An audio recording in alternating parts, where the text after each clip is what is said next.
Hey y'all, it's Jerry. I am going to walk through an example of something I posted a video about a couple days ago.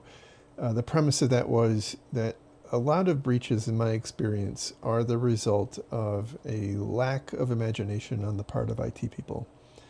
And my thesis there is we design environments basically around how they're supposed to work. And we make assumptions about what is and is not possible. And in this instance, we're going to walk through a case that I'm very familiar with, where an MSP was, a managed services provider, was compromised by a threat actor, an APT actor, who had first compromised one of their customers. And this was a fairly sophisticated attack, at least at the time. It's maybe not as sophisticated by today's standards, but I think it really highlights the point I'm trying to make here. So this MSP, their job, obviously, as an MSP, was to manage services or manage systems within customer environments. And what they did in each customer environment was a little bit different. But for the sake of scale, they would try to make things as common as possible between them. And so they had a fairly standard model. The employee would have a MSP provided workstation. Sometimes it would be provided by a customer if it was some kind of a special engagement. They would connect to the customer environment over a private connection. It was either a VPN or more often it was some kind of a dedicated connectivity.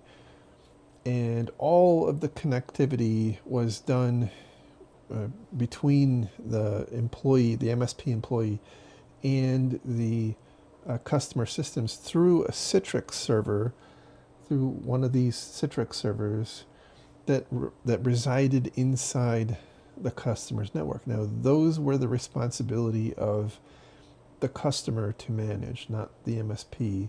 And that provided them some flexibility. Like if they decided that the MSP was acting inappropriately, it gave them a clean way to to sever that connection. And anyway, it was just something that that company's customers liked to have. And so what ended up happening is the MSP detected an APT actor in their environment. And upon investigation, it was noticed that this customer, let's just call him customer number 2, had previously been affected by that same APT actor. I'm going to leave the details about how that came to be known a little bit ambiguous, but there was some evidence that it was the same actor who first hit this customer and then later hit the MSP. And that seemed a little odd. As best we could tell, there was a patient 0 inside the MSP, was one of the employees who worked on this customer number 2's account. Now, all of the job functions that these MSP employees did were through these Citrix servers. They would first connect into the Citrix server, and then they would in turn connect into other resources inside the customer.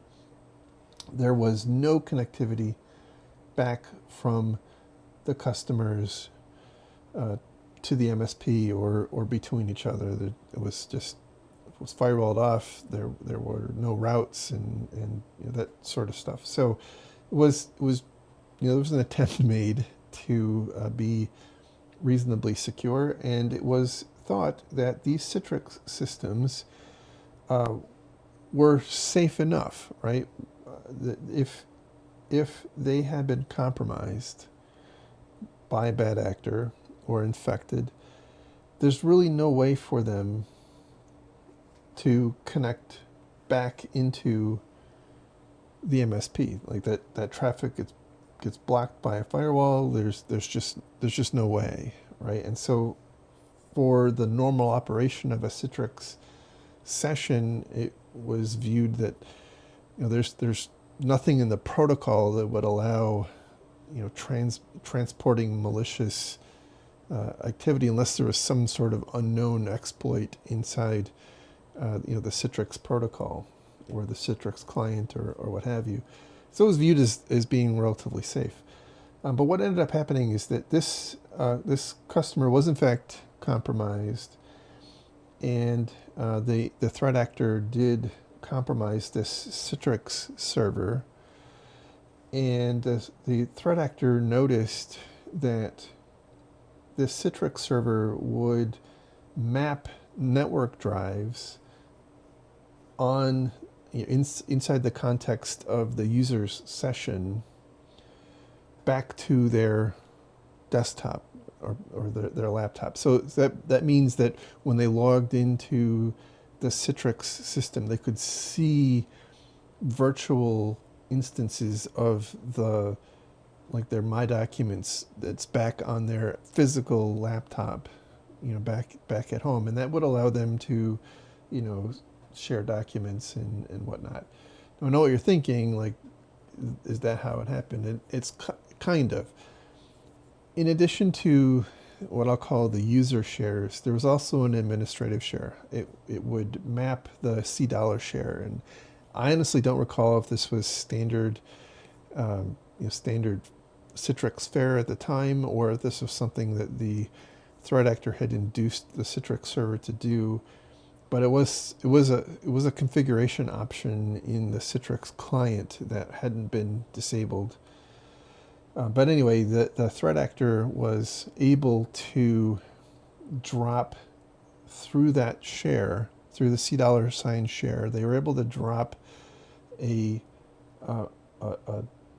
malware package on the employee's laptop, and then they were able to create a script that they put into the startup directory for that employee.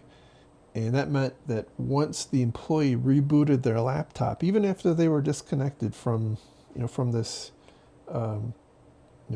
system, even after they were disconnected, when they rebooted, it went and installed the malware. Now this was pre-EDR days, right? The things like Symantec were all we had at the time. I strongly suspect that the malware that was being used at the time would be detected by EDR now. However, as we know, this is an arms race, so I don't think we should find comfort in relying too heavily on EDR finding every path like this. But the net point is that when this environment was designed, the teams believed that Citrix was safe enough. Like that there was not a, save some sort of like really sophisticated hack where there was 0 days and Citrix and whatnot. It was viewed that this was just a reasonable configuration, and that was not the case. Like they did not understand that this drive mapping situation happened. And even if they did, they didn't envision how it could be weaponized in order for a threat actor who had access to that or had management access to that system to move upstream into the MSP's environment like they did. So, look, I don't know. I don't have great, a great solution on how to find every avenue like this. But I do think that it requires a bit of an adversarial mindset as we're designing these environments and not just focusing on how we think it's supposed to work.